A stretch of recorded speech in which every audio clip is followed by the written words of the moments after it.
Werewolves. You hear the word, and your mind probably jumps to full moons, silver bullets, and snarling beasts tearing through the night.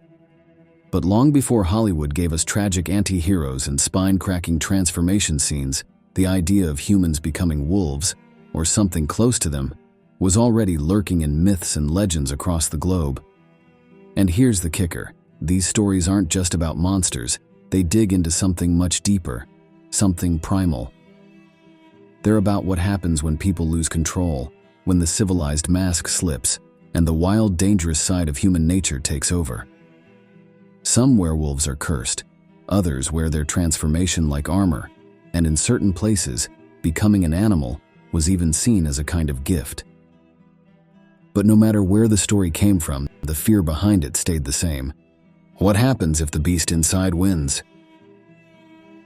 In a way, they're just reflections of us, of our rage, fears, and instincts, all wrapped up in fur and fangs.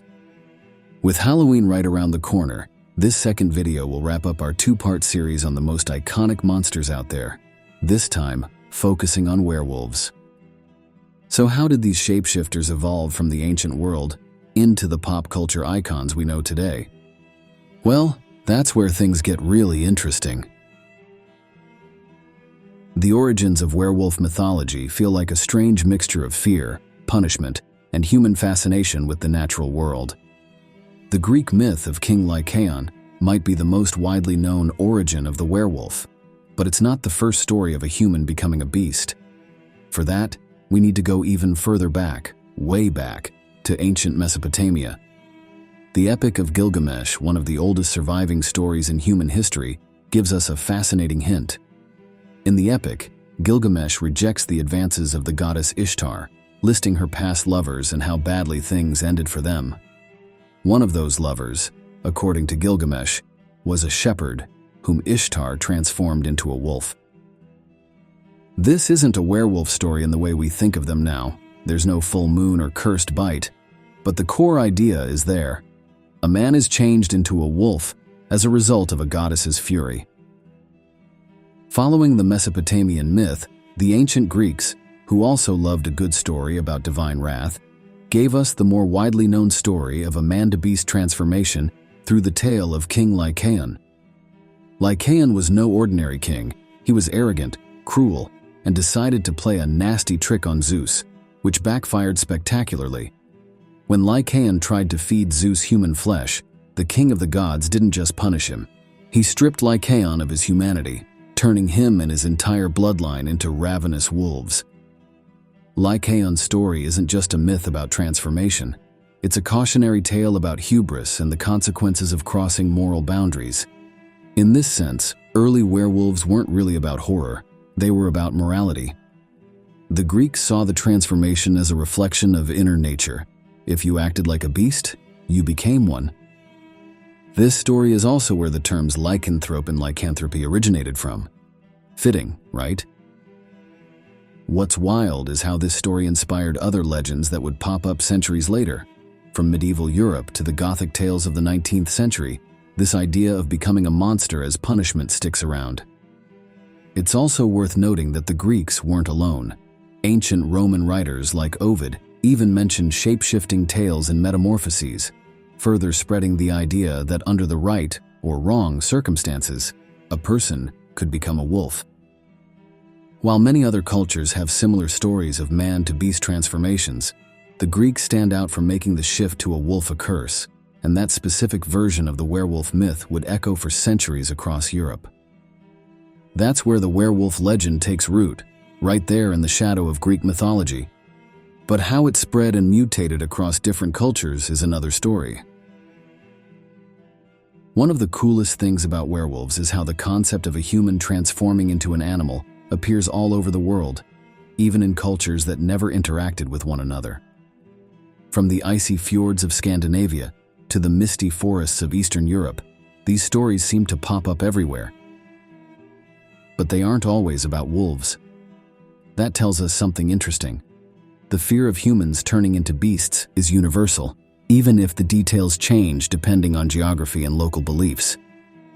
In Norse culture, wolves were respected and feared. Warriors wanted to channel the strength and ferocity of these predators, and some believed they could do just that. Enter Sigmund and Sinfjotli, two heroes from the Folsunga saga. Their story involves them finding enchanted wolf pelts, the kind that, when worn, turn the wearer into a wolf. Unlike modern werewolves, these two could take the pelts off to regain their human form.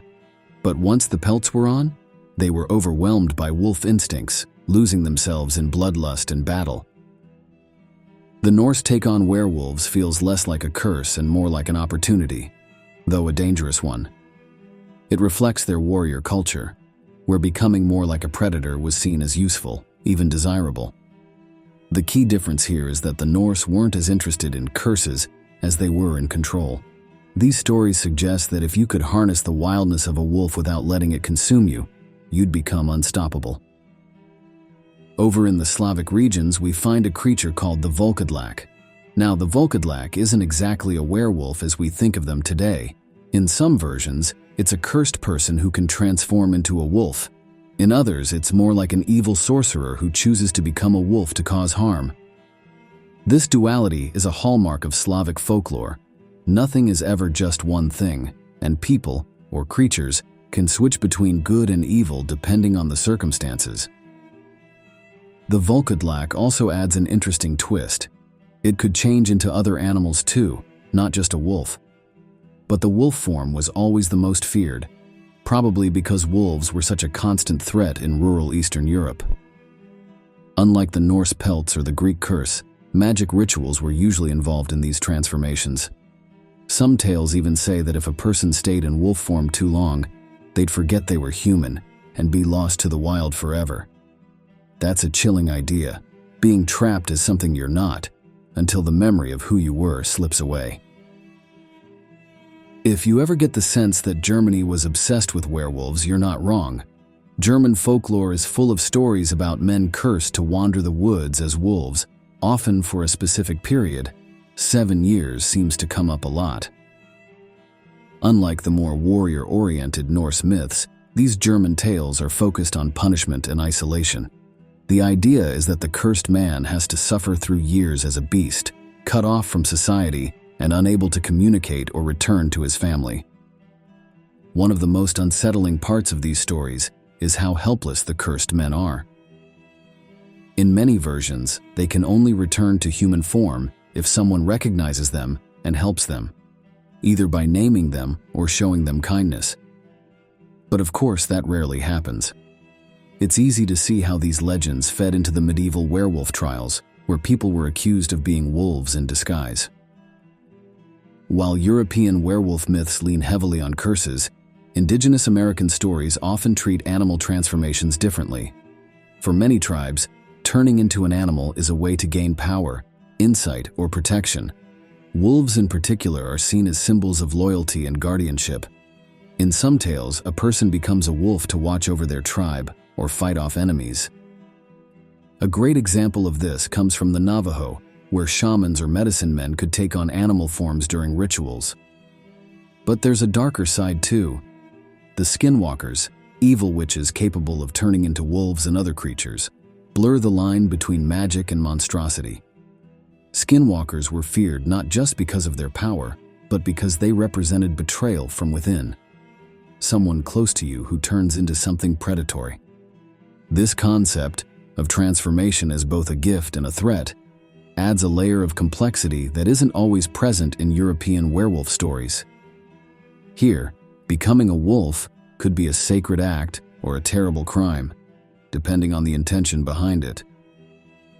Interestingly, not every culture sticks to wolves. In parts of West Africa, there are legends of hyena men, shapeshifters who could transform into hyenas and were said to rob graves and prey on the vulnerable. In China, some folklore suggests that people could turn into all sorts of animals under certain conditions, and in India, the concept of were-tigers is more common than werewolves. This shows that while the fear of animal transformation is nearly universal, it adapts to whatever predators a given culture fears the most. When you compare all these stories, one thing becomes clear: context matters. In warrior cultures like the Norse, becoming a wolf wasn't necessarily a bad thing. It was about channeling strength. But in places where animals, particularly wolves, were seen as threats to human survival, the idea of turning into one took on a much more sinister tone. This is why European werewolf myths became so focused on curses. In a world where wolves could destroy livestock and villages, the idea of becoming a wolf against your will felt like a nightmare come to life. In other words, the werewolf myth reflects a deep-rooted fear. The fear of losing control, of becoming something dangerous and out of step with human society. Whether it's a warrior trapped in his bloodlust or a cursed soul wandering the forest for years, the heart of the werewolf story is about what happens when the line between human and beast starts to blur. If you picture a werewolf right now, chances are you're seeing a big, terrifying, half-man, half-wolf beast snarling at the moon. But that specific image isn't how all cultures imagined them. The details have evolved over time, shaped by storytelling traditions, folklore, and later Hollywood. Werewolves aren't just giant wolves. They exist in this strange, unsettling space between human and animal. In many depictions, the transformed werewolf stands on two legs, towering over people with muscular, elongated limbs, and a wolf-like snout filled with sharp teeth. The body is usually covered in fur, but not in a neat, even way. Patches of matted hair make the creature look wild and unkempt, as if it's still struggling between two identities. Other versions show werewolves as creatures that can switch between walking on all fours or two legs, making them even more unpredictable. Their eyes are often described as glowing, either yellow, red, or a ghostly white, adding a supernatural edge to their appearance. And let's not forget the claws, usually portrayed as sharp enough to cut through bone with a single swipe. In some European folklore, the werewolf doesn't fully transform, but instead looks like a massive wolf, only with human eyes that seem too aware, too intelligent. That detail alone gives the creature a spooky, uncanny vibe, emphasizing that something human is still lurking under the fur and fangs. While werewolf legends are found worldwide, the version we know best, the snarling beast that transforms under the full moon, comes almost entirely from Hollywood's imagination. It's this modern interpretation that has cemented the werewolf as one of the most popular creatures in horror, fantasy, and folklore. Though it borrows ideas from ancient legends, this version of the werewolf is distinctly a product of the 20th century, shaped by cinema and further refined in books, TV shows, and games. When it comes to behavior, werewolves are almost always portrayed as losing control during their transformations. They act on pure instinct, driven by bloodlust and an overwhelming need to hunt.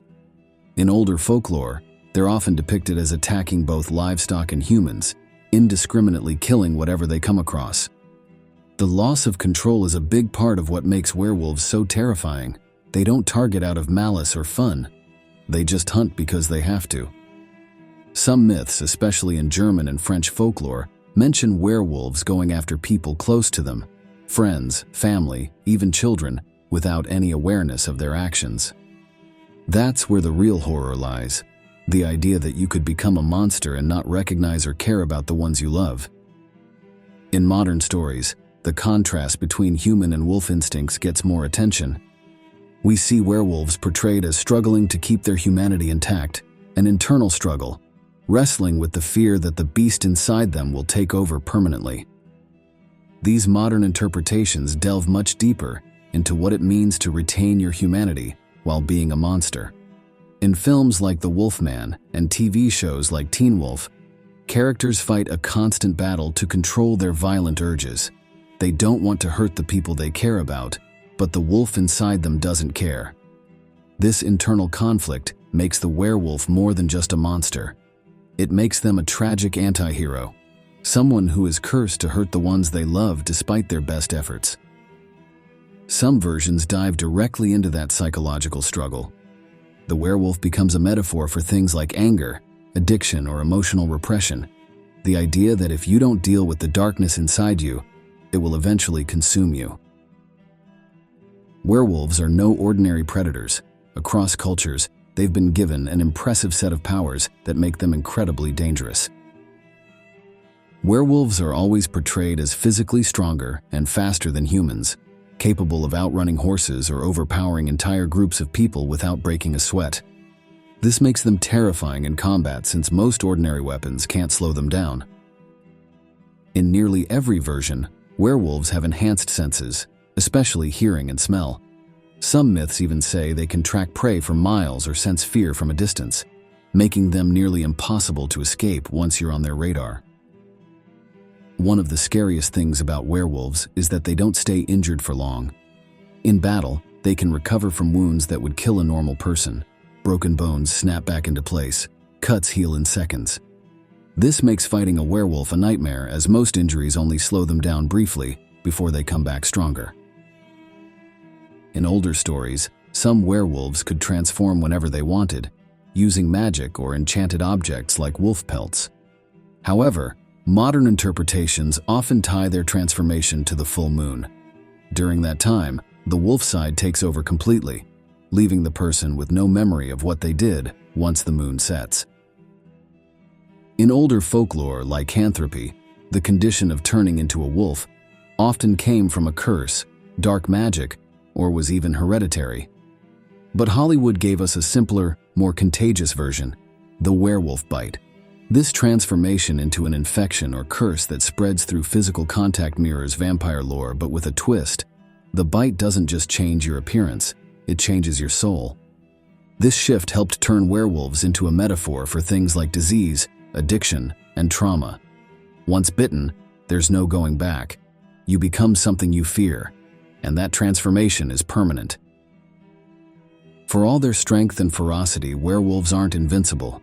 Different myths give them different weaknesses, but silver is by far the most famous one. This belief likely comes from ancient ideas about silver's purity. It was thought to have cleansing properties, making it deadly to anything evil or unnatural. A silver bullet to the heart is the only way to reliably kill a werewolf in most modern stories, thanks to the Wolfman and other early films.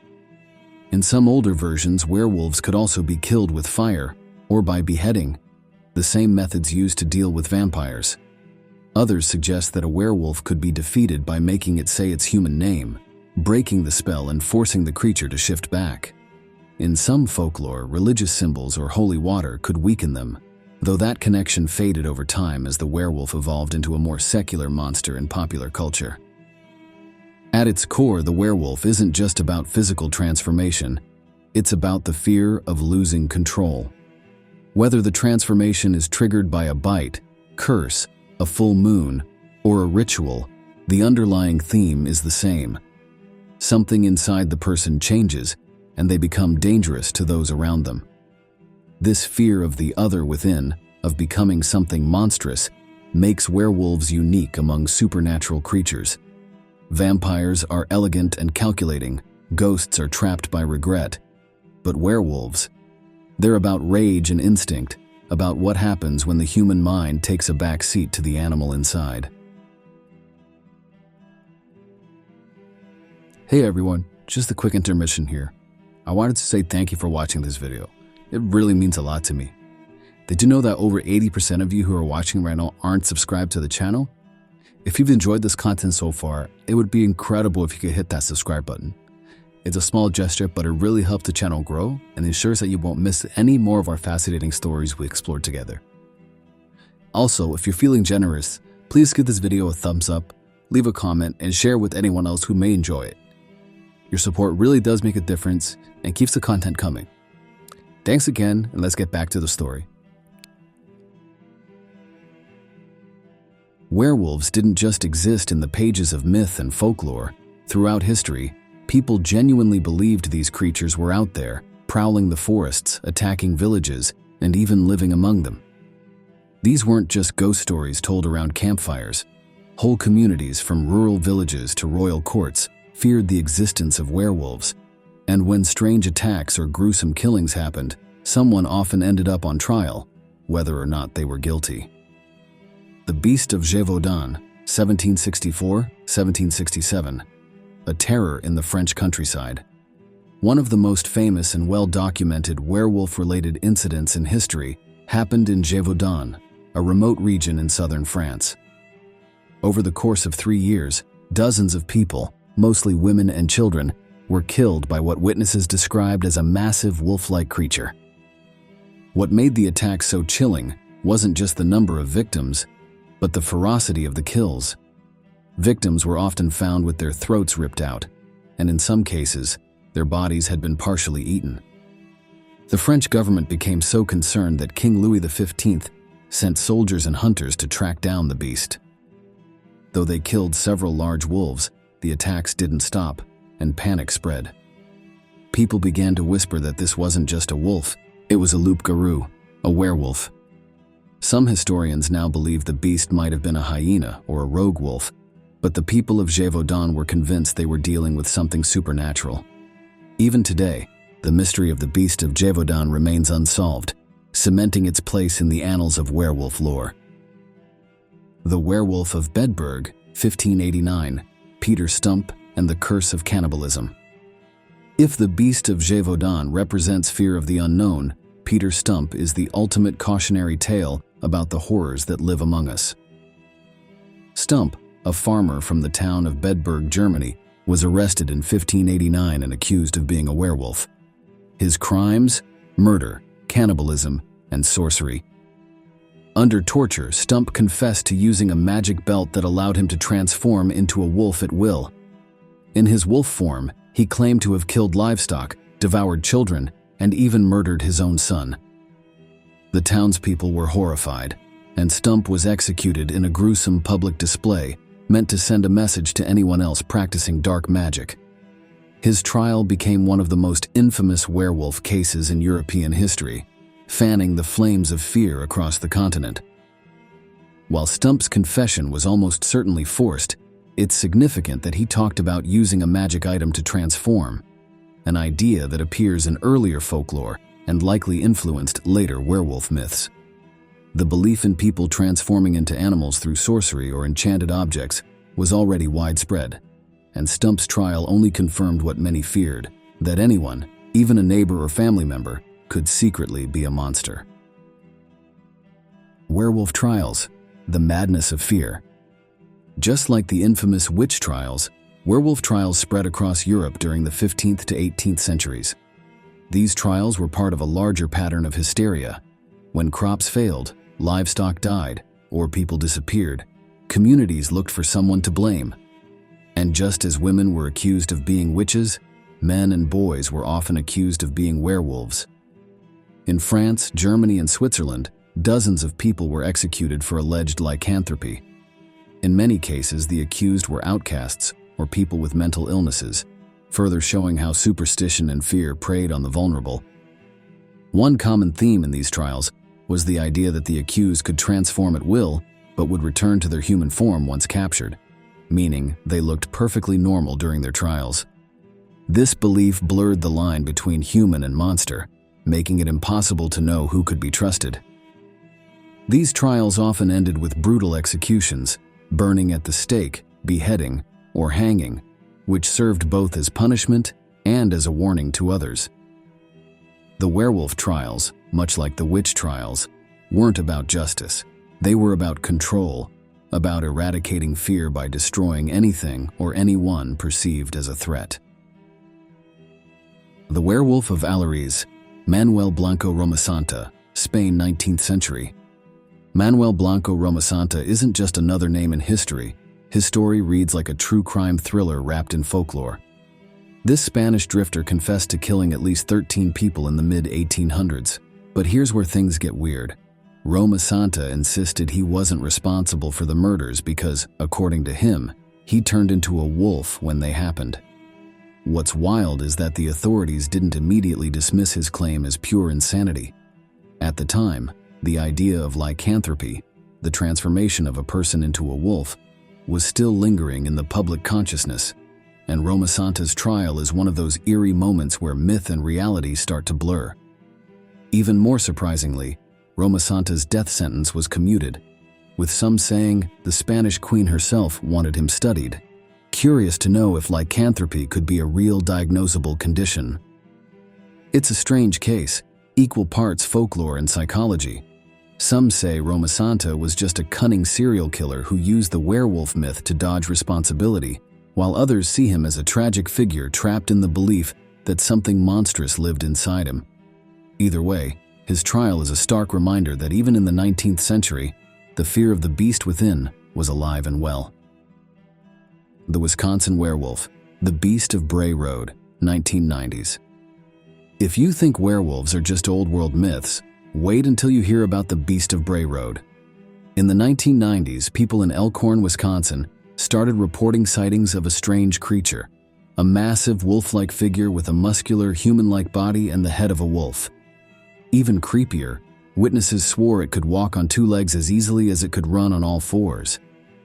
The sightings snowballed, catching the attention of local media and drawing in paranormal investigators. Some were quick to claim it was a werewolf, while others leaned into cryptozoology, suggesting it might be some kind of undiscovered creature, maybe even a cousin of Bigfoot. No hard evidence ever surfaced, but the Beast of Bray Road became an urban legend, and sightings have persisted well into the present day. Books, documentaries, and even low-budget horror films have latched onto the beast, turning it into a local celebrity of sorts. But whether it's a genuine creature, a figment of imagination, or the result of small-town folklore running wild, one thing's clear: the fear of something lurking just beyond the edge of the woods hasn't gone away. We could go on forever, but let's stop there. These real-world stories shaped how we think about werewolves to this day. The trials and attacks didn't just spark fear. They cemented the idea of the werewolf as a cursed or possessed person, someone who could live among you undetected. This concept, that the monster could be hiding in plain sight, is one of the reasons werewolves remain so popular in horror stories. There's an unsettling message buried in these tales. The real danger isn't just in the beast, it's in the person who becomes the beast. While most modern audiences know that the werewolf trials were based on superstition and hysteria, the idea that humans can harbor darkness within still resonates. These stories remind us that the line between human and monster is thinner than we'd like to believe, and that fear can make people do monstrous things. In terms of media, the werewolf first howled into public consciousness with silent films. One of the earliest films was The Werewolf, 1913, a short film about a woman who could shapeshift into a wolf. Unfortunately, most of this film is lost to history, but it set the stage for what was to come.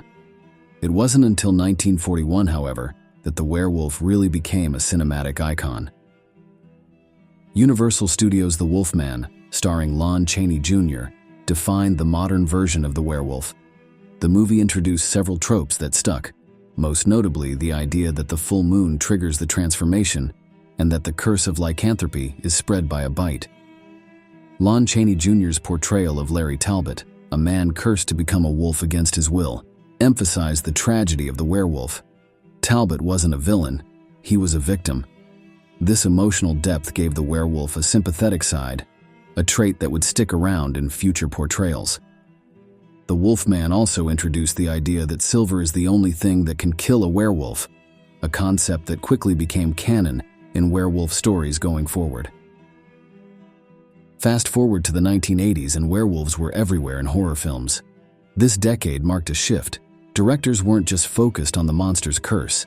They wanted to show the gruesome transformation process in all its painful, visceral glory. An American Werewolf in London, 1981, set the bar with its groundbreaking special effects. The transformation scene, where David painfully morphs into a wolf, became iconic.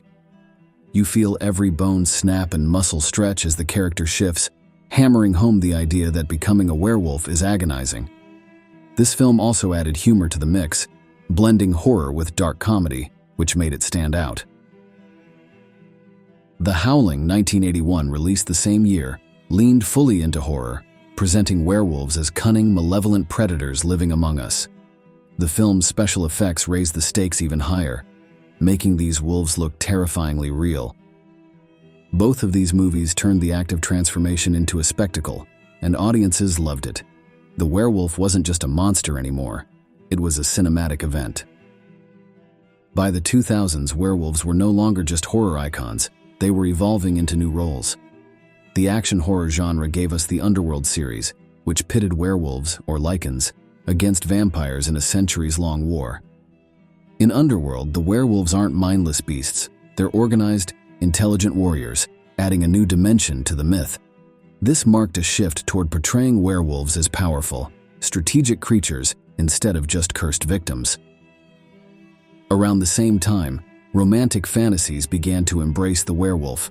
I'm talking, of course, about the Twilight Saga, where Jacob Black became the heartthrob werewolf of the series. These werewolves weren't terrifying. They were protective and loyal, acting more like guardians than monsters. This portrayal divided audiences. Some loved the softer, romanticized version of the werewolf, while others missed the days of bloodthirsty beasts. The rise of TV in the 2010s gave storytellers more room to explore the complexities of being a werewolf. Shows like Teen Wolf took full advantage of this format, focusing on characters balancing their normal lives with the chaos of their transformations. Teen Wolf offered a modern spin on the werewolf myth, emphasizing the emotional and social challenges that come with being different. It wasn't just about surviving the full moon anymore. It was about finding your place in a world that didn't understand you. The show also introduced new werewolf lore, including different alphas and betas, creating a wolf-like hierarchy that resonated with fans. Other series like the originals and Being Human also leaned into werewolves as complex, layered characters. These shows didn't shy away from the horror aspects, but they also delved into themes of identity, loyalty, and acceptance, giving the werewolf myth even more depth. From classical monsters to reluctant heroes, the werewolf has evolved over the years without ever losing its core essence. It's a creature of transformation, not just physically, but in terms of its role in storytelling, media, and culture. The modern werewolf is no longer confined to one genre or trope. It's a creature that can be shaped to fit almost any kind of story. Whether it's horror, romance, fantasy, or action, the werewolf remains a compelling figure because it taps into something deeply human. The fear of losing control, the struggle to balance our wild side with our responsibilities, and the challenge of living in a world that demands we keep our instincts in check. The duality of human nature also plays a huge role in the appeal. We're both civilized and instinctual creatures, and the werewolf embodies that tension. The struggle between our polished, responsible self and the wild, unrestrained part of us is something we can all relate to. Modern stories like Teen Wolf dive deeper into this theme, showing werewolves as people wrestling with identity, acceptance, and personal growth. Werewolf tales have also evolved into metaphors for real struggles, from addiction to mental health challenges. They reflect the feeling of being out of control, but also offer the hope that we can learn to live with our darker sides. And let's not forget, there's an element of freedom in becoming a werewolf. For a brief time, characters shed society's rules and live purely by instinct. It's a thrilling, dangerous fantasy. Ultimately, the werewolf sticks with us because it holds up a mirror to our inner fears and desires. It reminds us that we all carry a beast inside, and the real challenge is learning how to coexist with it. Or it's because the werewolf is a kick-ass monster, and I'm just looking too deep into this.